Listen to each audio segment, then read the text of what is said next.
બોલો. સાહેબ નમસ્કાર. આપને એક વિનંતી છે.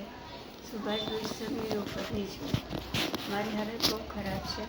મારા ઘરમાં કોઈ છે નહીં મારી દેખભાળ કરનારા, એટલે આપને વિનંતી કરું છું કે આપ દયાભાવ રાખીને માનવતા ખાતર એમને છોડવાનો પ્રયત્ન છોડવો તો વધારે સારું છે. કેમ કે હું બહુ જાજુ નહીં જીવી શકું સાહેબ. મારા ઘરમાં કોઈ, હું મરી બી જઈશ તો મારી લાશ ઉપાડવાવાળા બી કોઈ નથી. અત્યારે હું કેમ આટલા દિવસથી રહી રહી છું મારા ભગવાન જાણે છે. મને ખવાતું નથી, પીવાતું નથી.